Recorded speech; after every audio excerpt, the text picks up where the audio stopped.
Nesse Nova Talk, nós estamos aqui no MIS, no Além da Telinha. Nós vamos falar sobre Star Trek The Motion Picture, que está fazendo 40 anos, né? E a gente volta em seguida.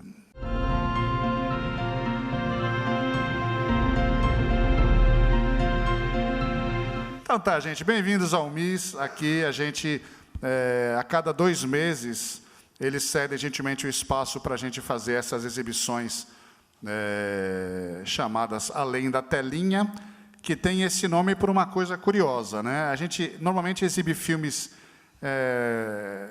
de ficção científica ou fantasia, clássicos, em que a maioria das pessoas só assistiu na televisão, não tiveram a oportunidade de ver no cinema, por isso o nome Além da Telinha. Além da Telinha é uma telona, essa telona bonita do MIS.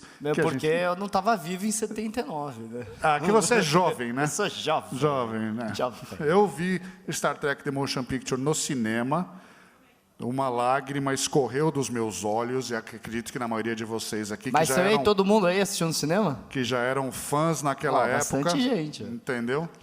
Tá, a Jornada nas Estrelas, como a gente sabe, é mais do que um show, é mais do que uma série, é mais do que uma coleção de filmes, né?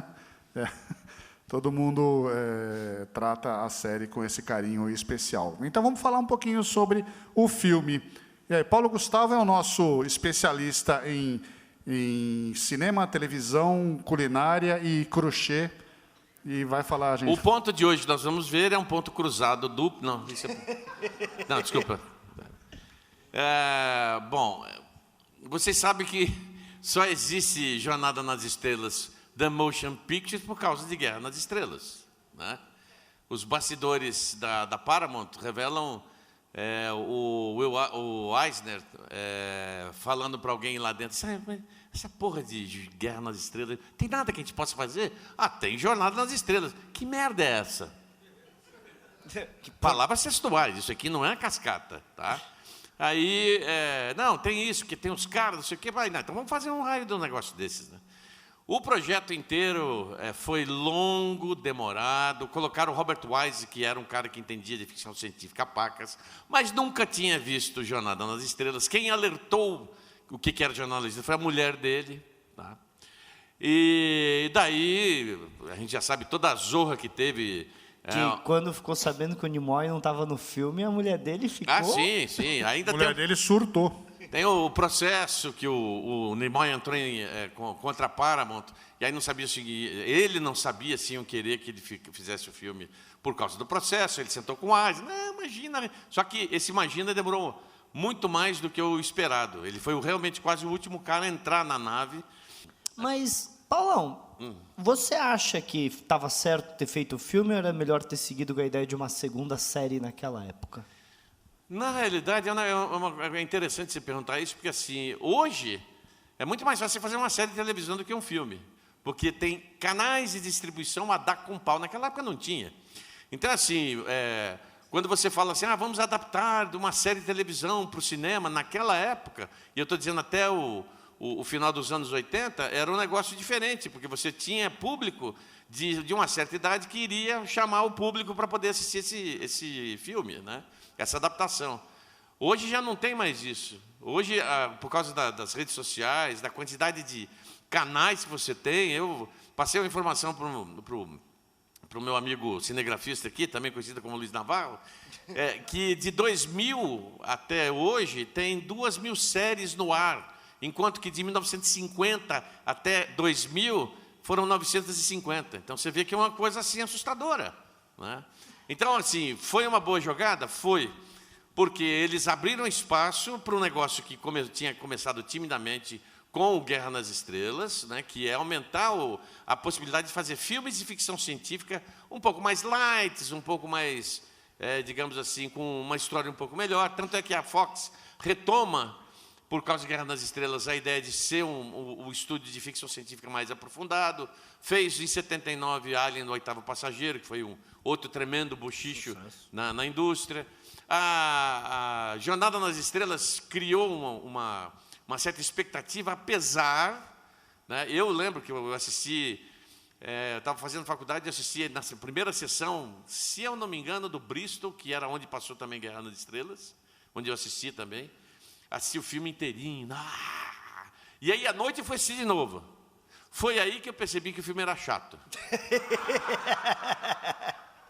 Porque assim... Não, mas é verdade, assim, na hora de você... E isso se explica muito bem nos documentários posteriores sobre comemoração de 25 anos, etc., quando o Jeffrey Katzenberg fala assim, a gente estava meio louco naquela época, porque a gente mal tinha conseguido fazer um efeito visual e o efeito já ia correndo de um lugar para o outro lá em Los Angeles para poder encaixar no filme antes da estreia.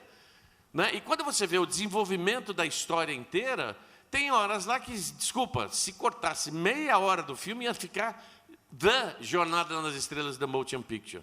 E não ficou, porque ficou uma coisa além da conta, as histórias interpessoais ficaram sublimadas. Nossa, gostei do que eu falei agora. Sublimadas, bonito, bonito. Você tem a relação do Spock, tudo que acontece ali na ponte, nos 45 minutos iniciais do filme, parece que está todo mundo ressentido. Né? O que eu estou fazendo aqui? O Kirk está puto da vida porque estava ocupando uma mesa que não flutuava, né? E agora eu quero combater uma entidade... Dirigindo um computador e não uma nave. Né? O Spock chega de um jeito assim que, pelo amor de Deus, né? O Spock, eu sei que você não tem sentimentos, mas, pô, solta um peido, alguma coisa assim. Para dar uma relaxada, cara. E todo o papo deles depois parece assim um monte de gente que devia estar em outro lugar e foram obrigados a estar ali. Óbvio que o resultado final do filme foi muito interessante, que até teve várias versões em VHS. Você lembra de VHS? Você lembra de VHS? Sim, eu tenho a versão em VHS. Então, e as versões de VHS tem cenas que tem que depois de montadas são doidas de pedra, porque não tem o menor sentido ter aquelas cenas lá dentro do filme. Independente disso, o sucesso acabou, independente do Eisner, que inclusive saiu da Paramount, logo depois do lançamento do filme, foi para a Disney, onde reinou como um tirano, ou como um executivo, durante várias décadas, né? Tentou fazer a mesma coisa, a Disney tentou fazer a mesma coisa com ficção científica, criando o Mickey Mouse no espaço, também conhecido como Buraco Negro, que a gente teve a oportunidade de assistir aqui, inclusive, né? Mas o Jornada nas Estrelas, o filme, tem esse mérito de ter... Bom, já que Guerra das Estrelas deu certo, vamos trazer um ícone que vai funcionar, funcionou, e daí para frente o mercado inteiro abriu para um monte de outras possibilidades. A gente não pode dizer que o filme não seja lento, né? O filme é lento, é o jeitão dele. Mas, não sei, o Fernando, o Fernando é o nosso especialista em coisas novas, porque ele é jovem, né? Jovem. Obrigado. Finalmente admitiu que eu sou jovem. Não é isso, então. Né? Mas, eu sei que você não era nascido na época ainda, mas para quem viu, para quem já tinha idade para ir no cinema e ver aquilo, o filme pode ser lento, mas a emoção de ver aquela Enterprise refeita, né, refit, que eles falam, naquela tela gigantesca, era de espernear no chão de chorar de alegria. Né? É por isso que todo mundo me condena, mas eu falo, o The Motion Picture é o meu filme preferido. Não por ser o filme mais legal, o filme mais interessante, que tem a melhor história, mas sim pelo componente emocional que ele trouxe para quem já era fã naquela época. Eu também era jovem naquela época, eu tinha 14 anos quando o filme saiu. Olha que coisa, então... na flor de idade. Mas eu lembro que um dos meus últimos vídeos no Nerd Tracker, eu fiz uma análise desse filme e eu falei uma coisa que o chefe não gostou, né? Porque eu falei que eu assisti o filme com o controle na mão, porque toda vez que para na cara do Sul olhando para a tela maravilhado, eu acelero. E ele não curtiu eu falar Olha, isso. É o seguinte, eu assisti 2 vezes o filme, tá? Porque eu adorei ver todos aqueles personagens que eu não conhecia direito. É verdade. Porque assim, por que eu não conhecia direito? Eu tive uma experiência muito legal. Quando eu fui trabalhar na Tupi, a Tupi ainda exibia Jornal das Estrelas. Aí um jornalista lá da redação tinha me pedido para ir do departamento de cinema para pegar uma informação de um filme X. Quando eu entrei dentro da sala de cinema, eles estavam projetando na parede o episódio da Um Gosto de Armageddon, é isso? Que é o meu preferido em toda a série. Então, estava passando lá, eu peguei, parei, olhei, só que estava numa língua estranha, um tal de inglês, e eu falei, mas nossa, que vozes diferentes. Aí o cara mudou a configuração do projetor e começou a passar as vozes da A e C, a versão clássica da dublagem. Então, quando eu vou no cinema e estou vendo um filme original e com todas aquelas vozes que eu nunca conheci, foi um choque. Ao mesmo tempo, falei, olha que nave fantástica, que abertura, que trilha sonora do Jerry Goldsmith fez para esse negócio. Né? Eu nunca vou esquecer, porque mesmo a lentidão, inclusive, ela faz parte de uma espécie de uma grande sinfonia, porque todas as partes lentas têm uma sinfonia por trás. Então, é a sinfonia da Lia, é a sinfonia da nave, dele chegando lá na nave a primeira vez. Do Vidger. O Vidger tem uma identificação elas, né? musical muito forte. E é engraçado que quando lançaram um documentário sobre Jornada nas Estrelas, tem um trecho que fala sobre o Jerry Goldsmith contando, né, que mostrou para o Robert Wise a trilha inicialmente, né? E ele falou assim, mas não tem um tema. Como não tem um tema? Não tem um tema. Sabe a música que pega na sua cabeça e você fica repetindo. Porque se vocês verem esse documentário, que está em algum dos DVDs aí, a música que dá a volta na Enterprise, na nave de auxiliar, ela não tem aquela... Não tem isso. Ele é um negócio assim, meio fluido, né? Assim, e aí ele parou... Meio espacial, né? Meio espacial. E aí o que ele fez? Ele pegou esse negócio, ou escutou o que o Wise tinha falado, e criou a trilha sonora, que inclusive ela tem um compasso que te induz a ficar... mais emocionado. Você vai ver, nossa, na hora que eles estão chegando, na hora que eles estão invertendo. O tema do filme depois foi reaproveitado na nova geração, né? Porque o tema da nova geração é o tema desse filme. Não só na nova geração, mas ele é tocado em outros 3 filmes do cinema também, assim como um trechinho e tal, né? Uma outra coisa que me impressionou na época, os Klingons. Quando os caras os Klingons estão dizendo, aqueles eram os Klingons? Né? Eu lembro que o Luiz tinha me pedido para fazer uma palestra lá na frota, e eu peguei e fiz uma brincadeira com esse negócio, porque até então ninguém sabia por que os Klingons eram diferentes da série original para a nova geração. Sim, você chamava etc, ele de cubaninhos. Você chamava ele os cubaninhos, né? E eu inventei uma brincadeira, fiquei fazendo com um monte de imagens de desenhos de séries de terror e tal, e fui brincando com isso. E uma das brincadeiras foi, olha, eles criaram uma bomba mutagênica, que é para dizer que eles eram poderosos, só que metade da população sofreu a mutação e a outra não. Mal sabia eu que algum filho da mãe da plateia passou isso para o pessoal de Enterprise. Né? Então, na 4ª temporada, tem exatamente esse arco de história explicando que eles criaram um negócio, né? Aliás, ninguém me paga por isso. Eu estava lá nessa palestra que você deu, mas alguém estava lá nessa palestra? Eu estava nessa palestra. Você estava no palco com ele, Luiz. Não, mas eu vi essa palestra dele nos anos 90. Ele falou isso. Agora, além desse lance dos Klingons, que eu realmente achei interessante, apesar dos Klingons do filme não são os mesmos Klingons que você vê depois. Eles ainda são pequenininhos, com o rosto deformado, o rosto cheio de ossos e tal. O Klingon mesmo, do jeito que a gente conhece, que entra no 3º filme, né? E entra para detonar. Nunca vi Ele chegou no 3º filme de DeLorean, é isso, né? Sim, ele veio do futuro. Né? Grande Christopher Lloyd. E esses caras todos fazem festa quando dizem, mas você participou de jornada? Claro, nossa, foi o melhor momento da minha carreira. Mas você fala 2 minutos lá, não importa. Porque isso acaba virando... Cada pessoa que entra em Jornada nas Estrelas ou em alguma série que entrou dentro da cultura pop, meu amigo, pode ter certeza que ele curte pacas. Tá?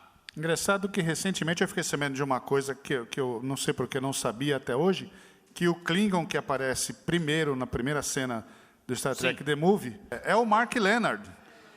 O Mark Leonard, ele foi Klingon. Foi Klingon, Romulano, e foi o pai do Spock. Ele só não foi humano, né? Mas esse filme é interessante porque é a única vez que a gente vai ver os 9 personagens principais da série clássica, contando com a enfermeira Chapel e a Janice Randi na Enterprise. E então, o Chekhov, que eles nunca se encontraram na série, né? Esse é o único momento que você vai ter os 9 personagens principais da série no mesmo lugar dentro da nave. Quem não se encontrou? A Janice Randi, a ordenança, e o Chekhov, porque ela ficou só na primeira temporada e o Chekhov só ficou na segunda e na terceira. Então eles não se... Mas ele se encontrou com o Khan no banheiro, isso todo mundo já sabe. Isso foi no banheiro, todo mundo sabe, sem dúvida, o Khan, né? Khan, que estava segurando o banheiro. Essa história também foi contada pelo Chekhov numa conversa. Quando a gente perguntou, né, alguém, não lembro quem perguntou para ele, exatamente quando ele estava no palco lá em 2002 na Frota, o Walter Koenig falou que ele estava segurando o banheiro e o Khan estava apertado. Por isso que ele falou, nunca vou esquecer o seu nome, né? Seria isso. Agora, e é uma coisa que me incomoda muito, né, dentro da produção cinematográfica, não sei se são esquecimentos voluntários ou pisada de bola, né? Quando a gente estava no café, tomando café com o Sulo, antes de ele fazer aquela performance, eu perguntei para ele assim, olha, eu sou um cara muito chato para detalhes de cinema, então, naquela hora que vocês estão conversando dentro da Shuttle, antes de chegar na Enterprise, no segundo filme, tá? Ele fala assim, toda oportunidade de subir na Enterprise. E ele dá como se ele fosse continuar.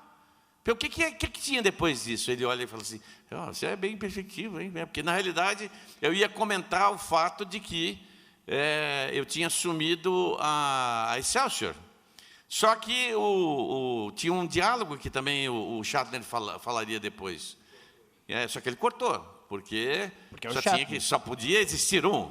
Mas eu queria perguntar para o Roosevelt sobre a dublagem desse filme, porque a dublagem desse filme tem cristais delirantes, fator de torção. É legal você lembrar disso aí, porque assim, a série toda havia sido dublada em São Paulo, na AIC, na primeira dublagem, AIC São Paulo, né?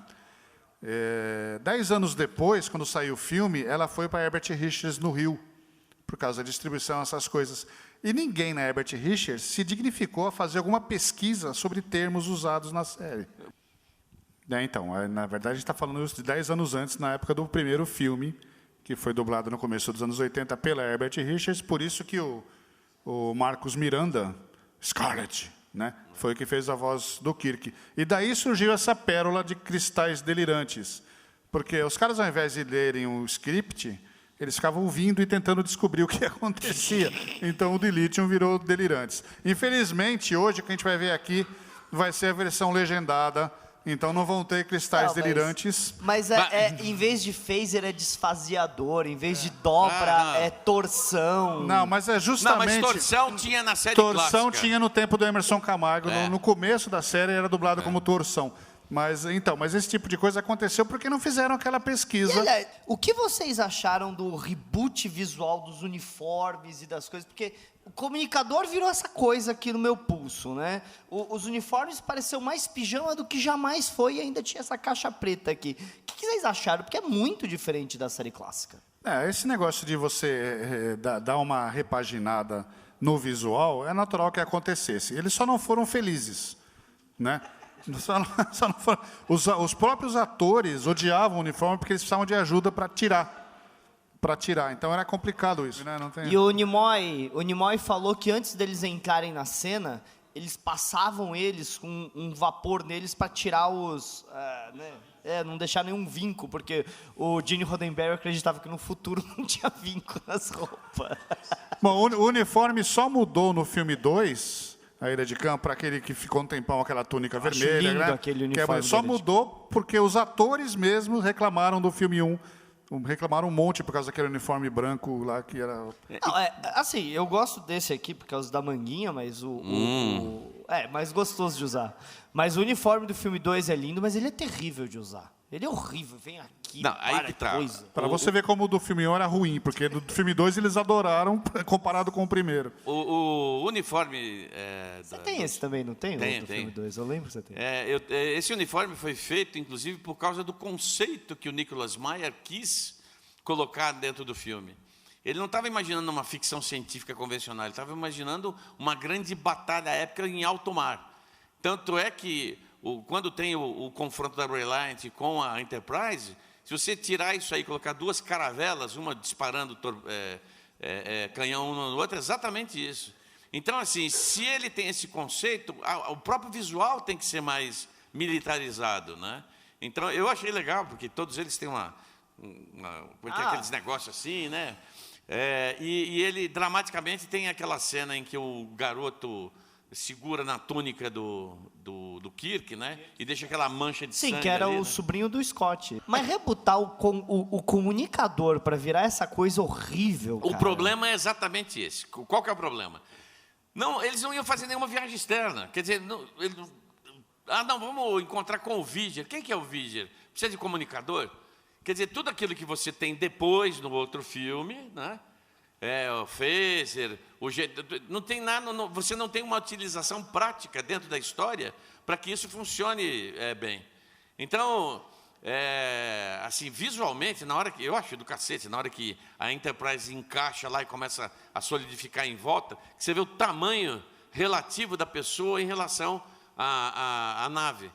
Quando você assiste um filme como esse, tá, que te traz, nossa, te traz tantas boas lembranças do passado, né? Te traz momentos que você curtia na frente da televisão, agora você está vendo numa tela enorme, fechada, né? Com efeitos visuais, um som maravilhoso, coisa que você não curtia na televisão, porque o som só começou a ser incrementado não tem 20 anos na televisão. Até então, essa trolha desse som mono sem profundidade, principalmente para a trilha sonora. Então, você tem essa estrutura toda que a gente assistiu nesse primeiro filme, tudo bem, com altos e baixos em termos da própria estrutura narrativa, mas é Jornada nas Estrelas, né? Não precisa dizer mais nada. Está lá, todo mundo lá. Outra coisa que eu também queria falar com vocês sobre o filme é que, claramente, o Riker e a Troi foram baseados, né, no Willard, Decker e na Elia, né? A relação deles é basicamente a mesma relação que a gente viu reaproveitada na Nova Geração. Sim, porque foram escritos para a fase 2, né? Que eram para eles serem personagens na fase 2. Então, Mas vocês gostaram do Decker? Vocês gostam do Decker? Eu gosto, ele é um bom padre. Não, mas não, eu acho assim, o personagem dele é aquilo que, na minha cabeça, deveria ser o Kirk do futuro, tá? Ousado, fica puto da vida, entusiasmado com a tripulação, com as coisas que estão... em outras palavras, é o Riker. É o Riker. Mas o Riker é melhor. O Riker é melhor. Melhor. Também foi um filme, não deu para ele ficar gordo e barbudo. Né? Não deu. E nem andar meio assim, né? Torto. E a Elia, vocês gostam da careca? Ele é linda, né? Ele Ela é não, linda. a Persis Kambata. Morreu, coitada. Felizmente faleceu. Ela mas fez uma vilã num filme pavoroso, chamado Megaforce. Mas a minha dúvida é, ela é careca, mas ela tem sobrancelha. Tem uma curiosidade legal sobre o cabelo da Persis Kambata, não sei se vocês já viram isso em algum lugar, que ela odiava ter que raspar o cabelo para fazer a personagem. Tanto que ela fez um seguro para que, se o cabelo dela não crescesse de novo, né, o Gene Roddenberry ia ter que pagar uma fábula para ela, né, por causa disso, né? Mas aí, felizmente, o cabelo dela cresceu, felizmente pro Gene. Sim, tem fotos dela chorando quando rasparam, né, o cabelo dela.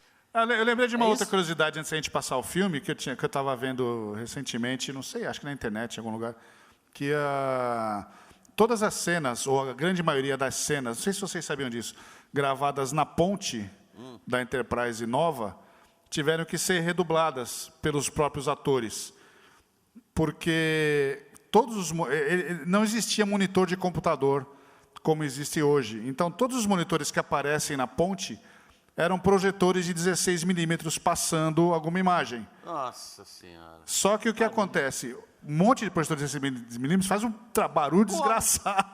Então atrapalhou a voz das pessoas. Elas tiveram que regravar a voz depois. Essa é boa. Por causa do... É interessante, né? Olha, pra mim, o filme 1, ele é muito inteligente. Eu acho ele provavelmente o filme mais inteligente que o Jordan Peele já fez. Mas ele ainda tá atrás, pra mim, da Ira de Khan, da Volta pra Casa. Mas ele tá ali muito superior a Insurreições da Vida, né? Eu, particularmente, acho... Eu não colocaria ele na lista dos 6. Eu coloco ele ao concurso, porque ele abriu o caminho para um monte de outras coisas. Né? Se fosse colocar o meu predileto ali, A Volta para Casa em primeiro e A Ira de Khan em segundo. E o Motion Pictures tem ali seu lugar de destaque por ter sido o primeiro grande filme. Eu adoro todos os filmes. Eu adoro A Ira de Khan, eu adoro A Procura de Spock, eu adoro A Volta para Casa, eu adoro A Terra Desconhecida. Esqueci de algum, não, né? Não, eu não esqueci de nenhum. Esses são os filmes, o resto não existe. Mas, de todos eles, o Motion Picture ainda é meu preferido, apesar de alguns outros, como A Volta para Casa e A Ira de Khan, serem melhores em alguns termos. De novo, eu vou falar, ele é meu preferido por causa do componente emocional. Então, como o Gustavo falou, ele o concurso é diferente, não dá para colocar ele nesse ranking, mas se eu tiver que colocar, ele é o número 1 para mim. O Richard Arnold uma vez falou pra gente que se você ajustar inflação, dinheiro e tal, sem dúvida nenhuma, o 1 é o que fez mais dinheiro de Sério? todos. Ele falou que Foi o mais valor caro. do dólar é o mais caro, mas o valor do dólar ainda bateria os filmes de AJ, ele falou. O que vocês vão ver aqui vai ser a versão integral do cinema, ou seja, a gente vai ter o tema de Ailia antes de começar o filme, tocado inteiramente numa tela lindamente preta, até só a música quietinha, e depois o filme começa, tá bom? Vamos nessa? É isso aí, gente. Então, ó, você que tá aí em casa assistindo a gente, obrigado. Curte, compartilha, comenta, acompanha tudo que a Nova Frota tá fazendo, tá? E aguardem as novidades, porque teremos StarCon 2020, mas ainda não sabemos nada dela, tá?